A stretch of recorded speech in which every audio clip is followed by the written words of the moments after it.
Unidos existem milhares de igrejas protestantes com mais de 150 milhões de fiéis. Que faça a nossa igreja arder com a chama do Espírito Santo!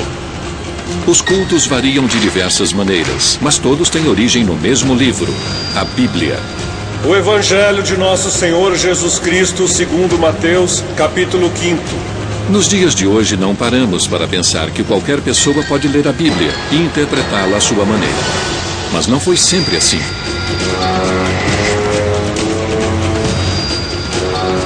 Sabemos que por trás da Bíblia existe uma história sombria de subversão, contrabando, prisões e assassinatos. A Bíblia já foi escrita em uma língua que ninguém compreendia. E quando as pessoas começaram a ler a palavra de Deus diretamente em inglês, teve início uma revolução na essência da fé popular. Por isso, séculos atrás, a Bíblia em inglês tornou-se um livro ilegal. E alguns homens sacrificaram suas vidas para traduzi-la. John Wycliffe, Thomas Cranmer e William Tyndale. Quanto ao Papa! Eu o recuso! Ele é inimigo de Deus e é o anticristo! Sua luta transformou o acesso à Bíblia em um dos fundamentos do cristianismo e da democracia moderna. Vamos conhecer o legado da Bíblia em inglês.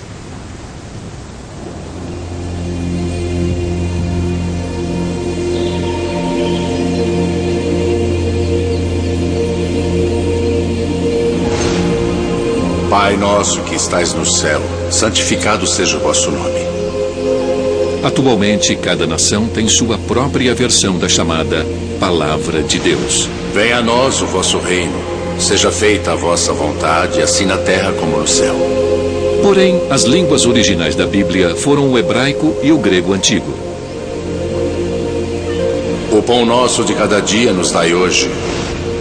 Perdoai as nossas ofensas. A tradução para o inglês foi feita somente em 1526 e, na época, foi um ato ilegal. As autoridades inglesas acreditavam que se pessoas comuns lessem a Bíblia por conta própria, questionariam a autoridade da igreja. Assim como nós perdoamos a quem nos tem ofendido, e não nos deixeis cair em tentação, mas livrai-nos do mal. Amém. Portanto, quando a Bíblia em inglês surgiu na década de 1380, ela não marcou apenas o renascimento religioso, mas também uma reviravolta política. Naquela época, existia somente uma igreja em toda a Europa Ocidental. Era a igreja que hoje chamamos de Católica Apostólica Romana, e seu pontífice era o Papa. A igreja, com certeza, monopolizava a maneira como as pessoas vivenciavam o cristianismo. Não havia outras opções. Não se conseguia salvação em uma outra igreja. Comparecer às missas não era voluntário, não era uma escolha, era obrigatório.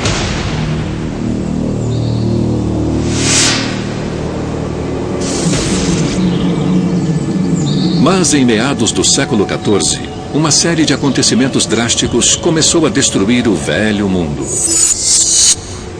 De 1348 a 1350, uma praga se alastrou pela Europa. A peste negra matou quase metade da população. Comunidades inteiras foram varridas do mapa e ninguém sabia explicar a causa dos acontecimentos. Acreditavam apenas ser a vontade de Deus. A Europa foi dominada pela morte. E a igreja, com sua promessa de salvação, era a única saída. Mas a Bíblia não era o centro das práticas da igreja, e sim a missa. Celebrada por padres, era um sacramento com o poder de conferir a vida eterna. Este ritual, no qual acredita-se que pão e vinho tornam-se o corpo e o sangue de Jesus Cristo, era tão importante quanto o próprio Evangelho. Mas o povo era excluído. Os padres se voltavam para o altar, ficando de costas para os fiéis, e falavam em latim, uma língua inacessível, que apenas os sacerdotes compreendiam. Mesmo que as pessoas ouvissem a leitura da Bíblia, ela também seria em latim, em uma tradução com 1000 anos de idade. Realizar os rituais e seguir as imposições do padre era o que levava ao paraíso. E isso concedeu à igreja um enorme poder político. O status de um padre era realmente de poder, porque eles eram capazes de executar milagres com suas palavras. E realmente era uma posição muito poderosa. Lá em cima, no altar, lidando com um grande mistério. Dominar a linguagem que o revelava devia ser muito impressionante para as pessoas que não entendiam as palavras que eram ditas.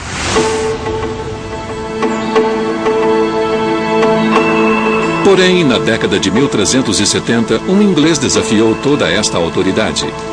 Ele condenou o poder político e econômico da igreja, questionou o sagrado sacramento da missa e atacou a autoridade espiritual de seus sacerdotes. Seu nome era John Wycliffe, um teólogo pioneiro em sua época. Ao ler minuciosamente a Escritura, Wycliffe percebeu que a igreja que ele conhecia divergia da pureza dos evangelhos originais. A leitura da Bíblia convenceu Wycliffe de que a igreja tinha entendido errado e que o poder que ela alegava ter estava em contradição com a Escritura. E isso transformou a Bíblia na fonte de autoridade do cristianismo. Indignado, Wycliffe propôs um cristianismo puro e renovado, com o suporte de uma Bíblia em inglês. Agora, sabendo disso, por que não podemos escrever o evangelho em inglês para poder edificar a alma de todos os homens? E assim começou um movimento revolucionário. John Wycliffe e seus seguidores passaram a traduzir a Bíblia para sua própria língua. Na época, eles eram chamados de Lollardos, termo que teve sua origem Lollard, murmurar em holandês, o que aludia ao fato de sussurrar em suas preces. Eles traduziram a Bíblia do latim para a língua do cotidiano, uma forma arcaica do inglês atual. In the beginning, God made of Nocht heaven and earth. No princípio, Deus criou o céu e a terra. The surface of the earth was idle and void. E a terra era sem forma e vazia. E havia trevas sobre a face do abismo. And the Spirit of the Lord was born on E o Espírito de Deus se movia sobre a face das águas. And God said, Licht be mad. And licht was mad. E Deus disse, faça-se a luz. E a luz foi feita. Sobreveio a tarde e depois a manhã. Foi o primeiro dia. Ainda não havia impressão em papel na Europa, por isso todas as Bíblias de Wycliffe eram manuscritas. Cada uma podia levar 6 meses para ficar pronta. A Bíblia de Wycliffe não foi impressa, por isso cada uma delas é um objeto único. As primeiras Bíblias pareciam cartilhas de tradução do latim para o inglês. Palavra por palavra, era quase uma tradução literal em vez de se traduzir os contextos. E isso soava meio estranho. As últimas versões eram mais elaboradas, mais coerentes, de leitura mais agradável. Já não parecia que alguém estava aprendendo a traduzir, mas sim pensando biblicamente. Ler a Bíblia de Wycliffe encorajava as pessoas a terem opinião própria, algo que não era tolerado pelas autoridades. Isso abalava o status quo da igreja e do Estado. Wycliffe morreu em 1384. Logo em seguida, uma série de medidas repressoras tentaram acabar com o movimento dos Lollardos, o Lollardismo. Em 1407, os livros de Wycliffe foram proibidos e a tradução da Bíblia para o inglês se tornou ilegal. A partir de então, possuir uma Bíblia em inglês era considerado heresia. E a punição para a heresia era a fogueira. Em 1415, 30 anos após sua morte, um concílio da Igreja Católica condenou Wycliffe como herege, dando início a um ritual bizarro. Em 1428, quase meio século depois de ser enterrado, o corpo de Wycliffe foi exumado pelas autoridades. Esta exumação macabra foi a vingança da Igreja. Haec Sanctus Synodos declarat deficientiae Esse concílio sagrado declara, define e determina que John Wycliffe foi um herege obstinado e notório. E até morreu como herege. Em seguida, seu corpo foi entregue às autoridades e levado à fogueira. Este concílio o excomunga completamente e condena sua memória. Decreta e ordena que seu corpo e ossos, se puderem ser distinguidos dos corpos dos fiéis, sejam exumados e levados para longe do cemitério da igreja, segundo as sanções legítimas da lei canônica. Desta forma, as autoridades esperavam destruir Wycliffe e suas ideias totalmente. Mas foi em vão. Mesmo sendo ilegais, sobraram mais manuscritos da Bíblia de Wycliffe do que de qualquer outro texto medieval em inglês. As ideias de Wycliffe não morreram. Elas são menos mortais que o seu corpo e foram mantidas vivas na inspiração que ele deu a seus seguidores. O interessante sobre as Bíblias de Wycliffe é que sobraram muitas delas. Então, apesar da proibição, elas devem ter sido produzidas em massa. Enfim, eram livros ilegais e, por serem proibidos, se tornaram muito populares.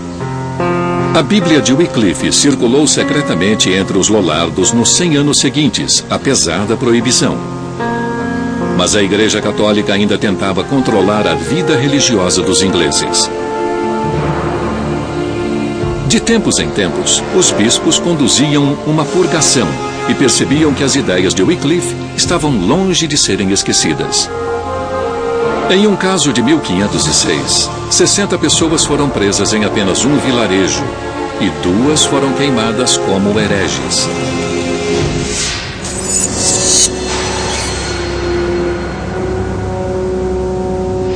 Na década de 1520, quando o rei inglês Henrique VIII ocupava o trono, a Igreja Católica dominante sofreu um novo ataque.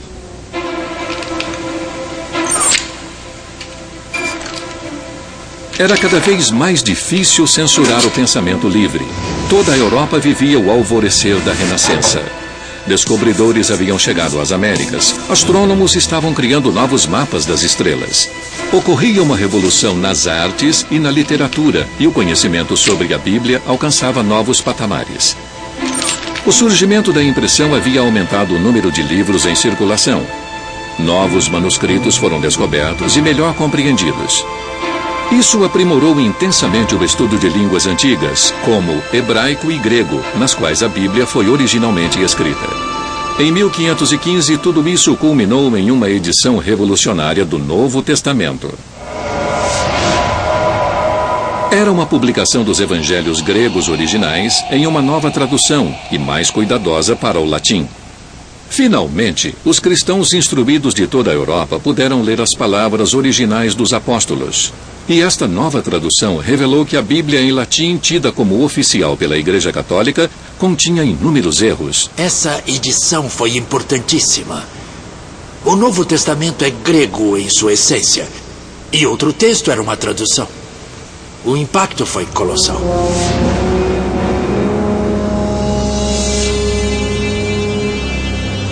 No princípio era o Verbo, e o Verbo estava com Deus, e o Verbo era Deus. E ele estava no princípio com Deus. Todas as coisas foram feitas por ele, e sem ele, nada do que foi feito se fez.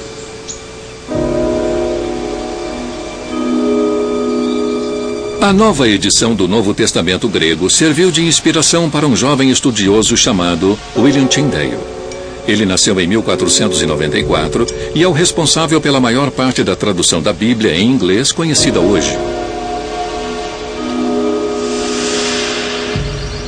E a luz resplandece nas trevas, e as trevas não a compreenderam.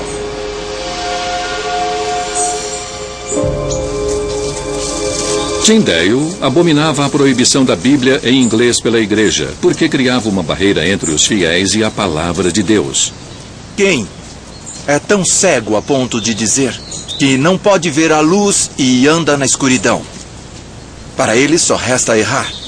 E esse erro é o perigo da danação eterna. É provável que Tyndale tenha sido influenciado pelo lollardismo e já conhecesse a antiga Bíblia em inglês. O lollardismo ainda era forte e Tyndale devia conhecê-lo desde criança. O que Tyndale mais admirava nos textos dos lollardos era a sua acessibilidade. O mais impressionante no lollardismo é o fato de não excluírem ninguém. A Bíblia era escrita para todo mundo. Mas Tyndale se inspirou no novo texto grego para fazer sua própria tradução. Na faculdade Magdalen, em Oxford, ele mostrou para 2 alunos, apesar do risco. Acho que foi em Magdalen que Tyndale leu a escritura para alguns amigos e alunos em segredo. Ele deve ter lido sua própria tradução do Novo Testamento grego para eles.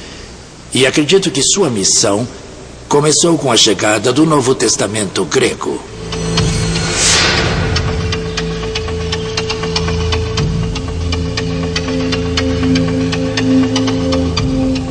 Tyndale não foi o único. Do outro lado da Europa, este foi o estopim de movimentos religiosos.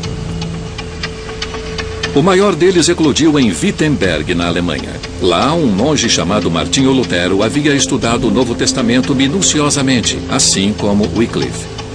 Isso resultou em um embate com as autoridades da igreja. Para ele, o poder e a riqueza da igreja eram uma exploração inaceitável dos fiéis. Sua revolta deu início ao que chamamos hoje de Reforma Protestante. Ela dividiu a Europa para sempre e guerras religiosas devastariam o continente por 1 século e meio. Acho que não aconteceu nada de inevitável durante a época da Reforma. Mas essa briga tocava em questões muito profundas. A salvação e a entrada no paraíso. E o que os protestantes afirmavam era que eu e você não podemos fazer nada pela nossa salvação. Tudo está nas mãos de Deus. A mensagem de Lutero é essa. O problema é que a igreja medieval afirmava: você pode tomar atitudes sim para ser salvo. Existe um lugar chamado purgatório onde você pode passar um tempo. Podemos orar por você para ajudar a entrar no paraíso. Lutero era contra essa ideia de que você e eu podemos fazer alguma coisa. Lutero insistia que a fé e apenas a fé era a chave para a salvação. Isso feriu o papel da Igreja Católica como a intermediária privilegiada entre os fiéis e seu Deus. Surgia assim a base do protestantismo. Lutero não se calou com as ordens do Papa. E foi isso que causou a divisão. Ao contrário da Inglaterra, a Alemanha não proibia traduções da Bíblia. Em 1522, Lutero publicou sua própria versão em alemão do Novo Testamento. Apesar de suas origens heréticas, esta versão foi um sucesso. A primeira edição de milhares de cópias se esgotou em semanas. De volta à Inglaterra, Tyndale continuou seu trabalho clandestino, esperando reproduzir o sucesso de Lutero. Porém, a Inglaterra católica era um lugar perigoso para pessoas com uma visão religiosa não convencional. Tyndale enfrentou uma dura resistência ao difundir suas crenças polêmicas. Ele foi intimado pelo tribunal eclesiástico por disseminar a heresia. Embora tenha conseguido se defender, Tyndale foi desacreditado. Porém, permaneceu convicto em levar a palavra de Deus para o povo inglês. Se Deus me permitir, em poucos anos, poderei fazer um menino lavrador compreender as Escrituras melhor do que tu.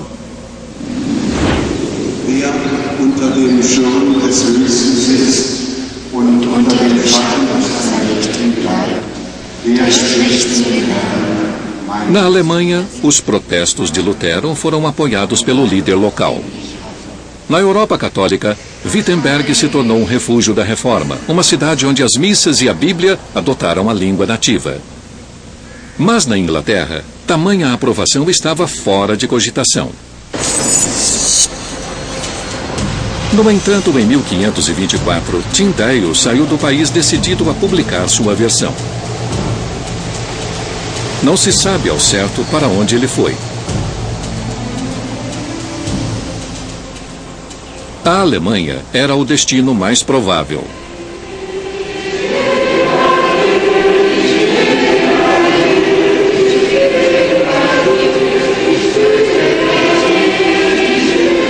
Como Como Lutero estava firme no comando de uma reforma protestante ativa e segura, era natural imaginar que Tyndale fosse se juntar a ele em Wittenberg. Mas, na verdade, não existem muitas provas. Afinal, Tyndale era um herege, e mesmo na Alemanha havia pessoas que o entregariam para as autoridades da igreja. Por isso, manteve seus passos em segredo. Mas existe um indício relevante. O livro de matrículas da Universidade de Wittenberg, que ainda existe. Todos os alunos eram obrigados a se registrar e jurar lealdade às regras e estatutos da universidade. Sob o número 1508, encontramos o nome do irmão Martinho Lutero de Mansfield, o mesmo homem que deu início à reforma de Wittenberg. E quando estudiosos examinaram o livro em detalhes, outro nome surpreendente surgiu. Em 1524, exatamente o ano em que Tyndale fugiu da Inglaterra, o manuscrito exibe o nome latino Guilhelmus Dalton ex Anglia, ou William Dalton da Inglaterra. Os estudiosos perceberam que, ao inverter a posição das sílabas, lê-se Tyndall. Poderia ser o codinome de William Tyndale, um agente secreto espiritual? Tudo o que sabemos é que Tyndale terminou sua tradução do Novo Testamento na Alemanha. À sua volta, ele ouvia os sons de uma língua estrangeira, mas isso não abalou sua devoção à língua materna. Ao lado de seu assistente William Roy, um ex-frade inglês, ele trabalhou a partir da versão original em grego, da versão em alemão de Lutero e da versão de 1515 em latim. Desta forma, ele transformou o texto grego na base de toda a literatura inglesa subsequente. Palavras escritas para serem lidas em voz alta, o que influenciou o modo de falar inglês. E ele subiu a um monte. Assentando-se, aproximaram-se dele os seus discípulos e, abrindo a sua boca, os ensinava, dizendo: Bem-aventurados os pobres de espírito, porque deles é o reino dos céus. Bem-aventurados os que choram, porque eles serão consolados. Bem-aventurados os mansos, porque eles herdarão a terra. Bem-aventurados os misericordiosos, porque eles alcançarão misericórdia. Bem-aventurados os limpos de coração, porque eles verão a Deus. Bem-aventurados os perseguidos por causa da justiça, porque deles é o reino dos céus.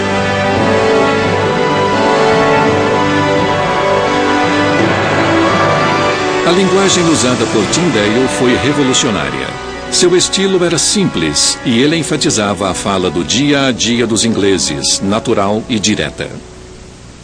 Eu acho que foi um marco e fica muito evidente na escolha das palavras e na sua sensibilidade poética muito própria. Ele é mestre das palavras, como Shakespeare. E aconteceu naqueles dias que Jesus, tendo ido de Nazaré, e o centurião que estava defronte dele, vendo que assim clamando expirara, disse: Vós sois o sal da terra.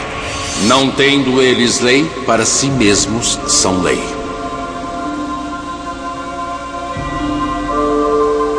A influência foi notável. A linguagem dele ainda perdura no nosso mundo. Mas o livro foi revolucionário de outra maneira. Tendo como base o texto original grego, a tradução de Tyndale revelou uma visão muito diferente do cristianismo. Como Wycliffe e Lutero, Tyndale acreditava que esta visão havia sido distorcida propositalmente pela antiga Bíblia em latim, usada pela Igreja Católica. E ainda que distribuísse toda a minha fortuna para sustento dos pobres, mais uma vez, recorrer à escritura original teve um efeito drástico. As próprias palavras do Novo Testamento de Tyndale expressavam uma teologia subversiva. Em vez da palavra padre, ele utilizou presbítero ou ancião, diminuindo assim os poderes sagrados da igreja. O amor é sofredor, é benigno. Em vez de caridade, que implicava ser possível barganhar a entrada no paraíso, ele usou amor. Agora, pois, permanecem a fé, a esperança e o amor. Estes três. Porém, o maior destes é o amor. E na tradução de Tyndale, a grande hierarquia da igreja havia se tornado apenas uma congregação. E eu te declaro, tu és Pedro, e sobre esta pedra edificarei a minha congregação. As portas do inferno não prevalecerão contra ela. Qualquer mudança nas escrituras era heresia, porque era mudar o que a igreja dizia. Porque a igreja não cometia nenhum erro. Em agosto de 1525, Tyndale estava pronto para publicar sua versão. Ele havia completado o Novo Testamento e adicionou um prólogo e algumas notas ao texto. Encontrou uma prensa em Colônia para fazer a impressão, mas um desastre aconteceu. Senhor, uma invasão! O local foi invadido. Alguém havia alertado as autoridades da igreja. E Tyndale fugiu com somente uma parte do texto impresso. Destemido, ele começou tudo de novo.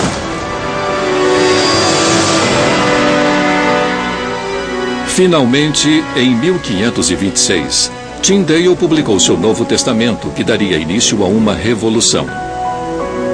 Por ser muito pequeno, seu próprio tamanho era subversivo.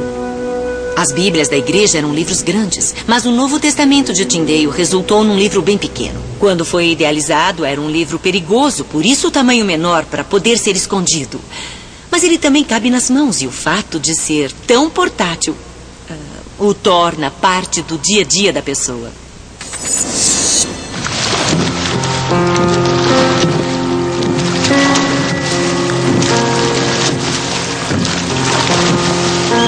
Poucas semanas depois da impressão, as primeiras 1000 cópias do Novo Testamento de Tyndale começaram a ser levadas à Inglaterra para serem vendidas no mercado negro. Tornou-se um best-seller. O governo reagiu com uma perseguição violenta. O Novo Testamento de Tyndale foi queimado em praça pública.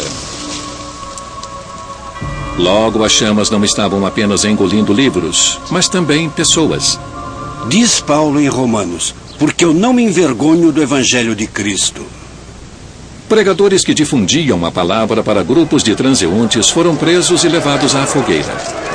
Porém, a coragem fanática dos reformadores confirmou a força da Bíblia de Tyndale.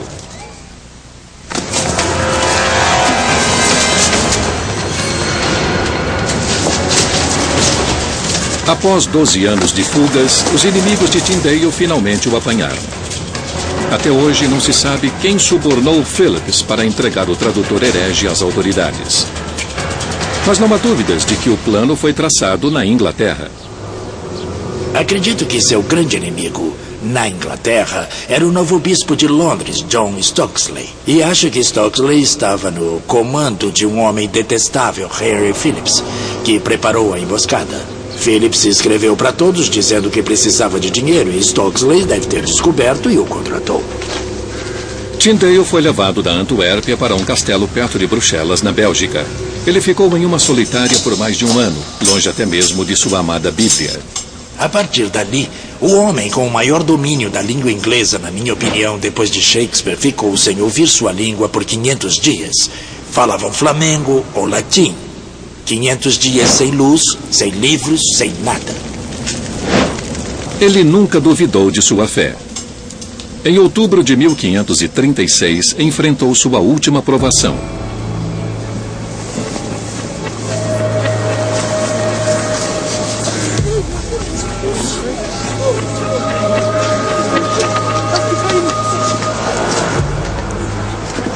Ele foi ameaçado durante toda a sua vida adulta. No entanto, sua convicção não foi ofuscada.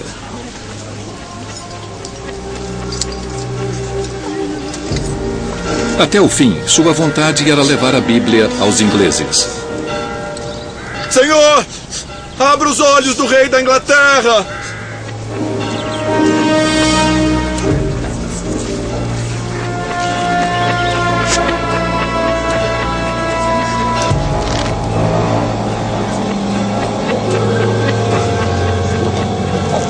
Tyndale seria poupado do horror das chamas ao ser estrangulado antes.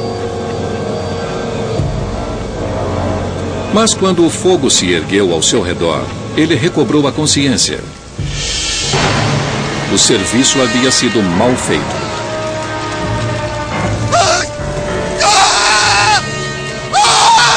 A missão assumida por Tyndale de levar as escrituras ao povo inglês foi a estrela guia de sua vida. E no final o levou à morte.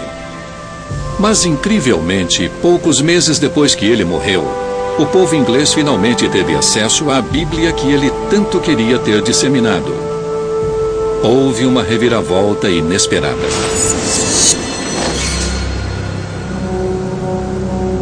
O homem cujos olhos Tyndale queria abrir era o rei inglês Henrique VIII.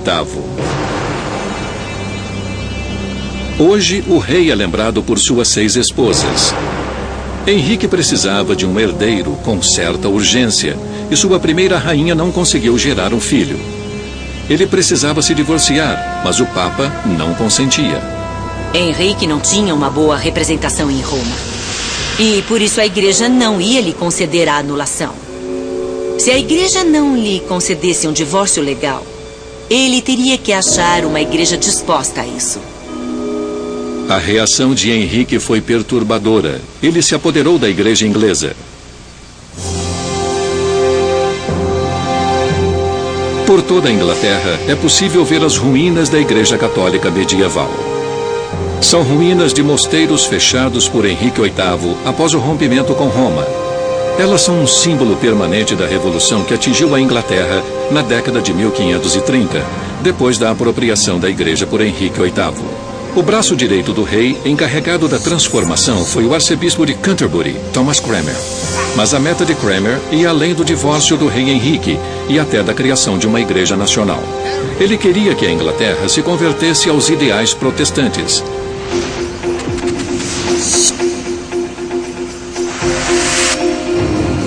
Como em outros países da Europa, a Bíblia na língua nativa foi a base da reforma de Cranmer. Ele agiu rapidamente para preencher esta lacuna na Inglaterra. Esta é a primeira Bíblia oficial em inglês, conhecida como a Bíblia de Matthew. É supostamente o trabalho de um certo Thomas Matthew, mas o nome é um pseudônimo. Ela foi impressa na Antuérpia. E estas iniciais rebuscadas revelam aos estudiosos quem realmente fez o trabalho, W.T., de William Tyndale. 2 anos mais tarde, surge a Grande Bíblia de Cranmer. A maior parte do texto de Tyndale é mantida, mas esta publicação é, enfim, oficial. Ela foi adotada pelas igrejas inglesas por decreto real.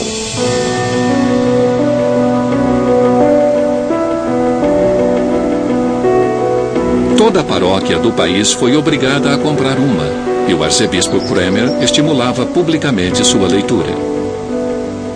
E é conveniente e bom que as escrituras sejam lidas por todo e qualquer tipo de pessoa, e somente em uma linguagem. Todos devem encontrar tudo em que devem acreditar, o que devem fazer e o que não devem fazer. Para muitos, ouvir a palavra de Deus em inglês era mais do que uma revelação. Era uma revolução. O clero foi desafiado e muitos sacerdotes ainda se prendiam às convicções católicas, apesar dos decretos de Cranmer. E abrindo a sua boca, os ensinava dizendo: bem-aventurados os pobres de espírito, porque deles é o reino dos céus. Mas poucos meses depois, Henrique começou a ter dúvidas sobre a empreitada de seu arcebispo. Era protestante demais para seu gosto. Se o ato de não reconhecer a autoridade do Papa é ser protestante, então Henrique era um ótimo protestante. Se é realmente a crença central de que você é salvo pela fé e não pelas boas ações, então Henrique não era protestante, era bem conservador. Mas os filhos de Henrique eram bem menos ambíguos. E quando ele morreu em 1547, uma tempestade religiosa encobriu a Inglaterra. Quem o sucedeu foi seu único filho, Eduardo, um protestante. Ele era afilhado de Cranmer. Enfim, a reforma deslanchou.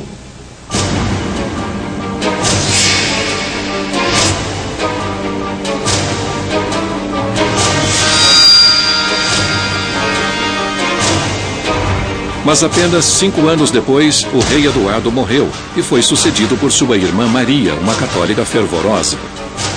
Ela reverteu as determinações e reintroduziu toda a tradição católica. Neste processo, 300 protestantes foram queimados na fogueira e Thomas Cranmer, o homem que publicou a primeira Bíblia oficial em inglês, foi preso. Ele foi obrigado a se retratar e a admitir que seus conceitos eram falsos, declarando isso em público. Só assim, os católicos acreditaram que seus inimigos protestantes poderiam ser derrotados. A grande vantagem da Bíblia é que a gente pode lê-la por conta própria. Ela existe para ser lida pelas pessoas. Isso significa que você pode interpretá-la à sua maneira. E uma das características peculiares da Inglaterra do século XVII é que as pessoas tinham opinião própria. Na época em que a rainha Elizabeth foi sucedida por seu primo Jaime, rei da Escócia, esta liberdade turbulenta levou à divisão religiosa. Em poucos meses, o rei Jaime convocou uma conferência em seu palácio em Hampton Court, próximo a Londres, para unir as facções religiosas. Os puritanos ficaram muito satisfeitos, porque os escoceses já haviam destruído o poder de seus bispos. Acharam que sua vez havia chegado. A conferência durou 3 dias inteiros e, previsivelmente, os bispos ingleses aproveitaram cada oportunidade para retratar os puritanos como radicais perigosos, como realmente muitos eram. Sua agressão política foi bem sucedida. Parecia que os puritanos sairiam derrotados. Até que um dos religiosos puritanos sugeriu uma nova tradução da Bíblia. O líder dos bispos aprovou a ideia de que uma nova Bíblia seria conveniente para todos. Assim, o rei Jaime encomendou uma nova Bíblia, cujo propósito era agradar todas as partes e promover a base de uma verdadeira Igreja Nacional, em que todos pudessem se unir nos mesmos rituais.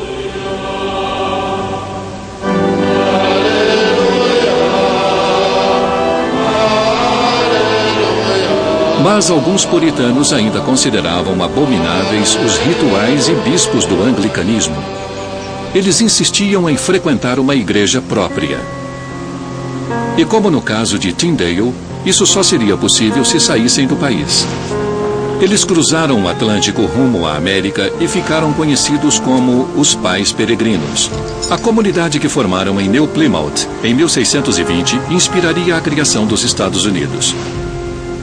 Em vez de uma igreja estatal, como havia ocorrido na Inglaterra, os Pais Peregrinos criaram um estado eclesiástico. Uma comunidade sagrada, baseada exclusivamente em suas próprias leituras da Bíblia em inglês. Não era um povo dedicado à liberdade de pensamento, exceto o deles.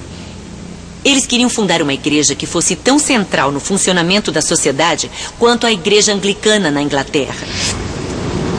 Comunidades puritanas similares se espalharam pelas novas colônias. Foi um experimento revolucionário, tanto para a política quanto para a religião. E por trás de tudo isso estavam as palavras da Bíblia do rei Jaime, que havia sido trazida pelos peregrinos. Ela se tornou parte essencial da vida norte-americana até os dias de hoje. Para a maioria das pessoas, a linguagem do século XVII na Bíblia do rei Jaime é a voz de Deus. É como a Bíblia deve soar. Bem-aventurados os pobres de espírito, porque deles é o reino dos céus. Bem-aventurados os limpos de coração, porque eles verão a Deus. Bem-aventurados os que têm fome e sede de justiça, porque eles serão fartos. Bem-aventurados os misericordiosos, porque eles alcançarão misericórdia. A linguagem da Bíblia do rei Jaime é rica e bonita e esteticamente estimulante. E para a maioria das pessoas de tradição protestante, que não enfatiza as artes visuais, eu acho que essa linguagem se tornou o único prazer estético. Era a única opção para elas, não só por motivos religiosos, mas porque levavam vidas de trabalho duro nas fazendas e nas zonas rurais, em lugares onde outras formas de cultura não estavam disponíveis.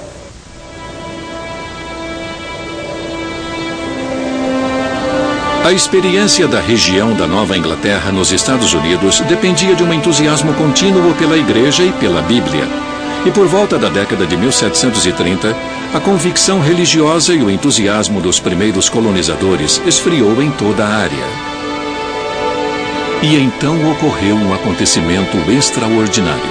Porque Deus amou o mundo de tal maneira que deu seu Filho unigênito para que todo aquele que nele crê não pereça, mas tenha a vida eterna. Em Northampton, Massachusetts, o pastor Jonathan Edwards percebeu uma nova onda de entusiasmo religioso em seus cultos. Ele o chamou de o Grande Despertar.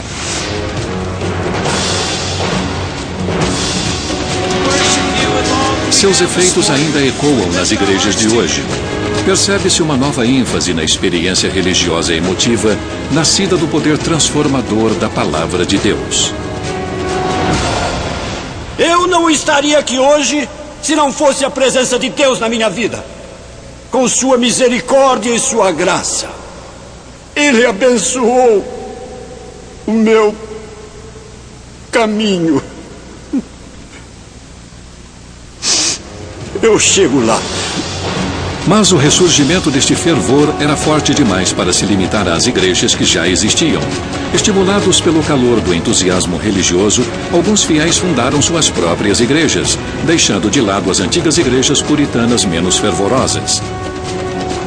Acredito que o tipo de fervor que alguém como Edwards trouxe para a pregação da palavra inspirou as pessoas a buscarem a salvação de uma maneira que não ficava mais restrita a um tipo específico de estrutura religiosa.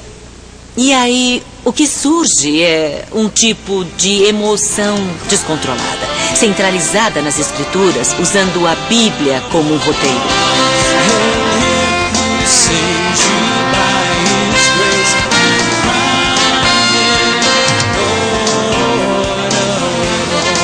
Este fervor pela Bíblia produziu uma explosão de novas igrejas.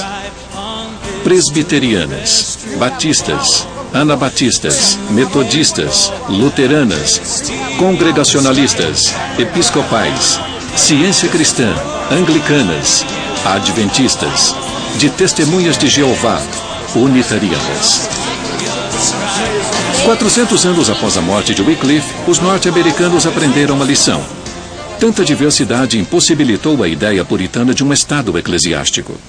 A tolerância era necessária e foi dado um passo além. Ela se tornou obrigatória.